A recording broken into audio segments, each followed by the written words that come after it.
viewers, in this video I will be explaining you how to add a audio file in a video using Premiere Pro. So basically this process is going to be like you sync a video and an audio. So for that, first of all we need a audio file. So in this case I am having in my desktop. So let's go to the desktop and then just drag the in the Premiere Pro, and yeah, we got the audio file, and now we need a video file too. So let's go to the files, and then we got a video, and then just drag it over the Premiere Pro. And now we have to create a sequence. So let's just create a sequence. Sequence 1080p. Okay.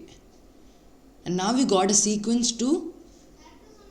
Now we need to just drag the video in the sequence, and we got the video in the sequence, and now we need to sync the audio with the video. So let's drag the audio file too, and now you can see that we have added the video and the audio, and it's now synced.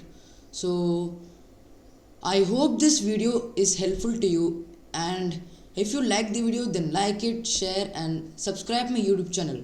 Bye bye. Hold me close till I get up. Time is barely on our side. I don't wanna waste what's left.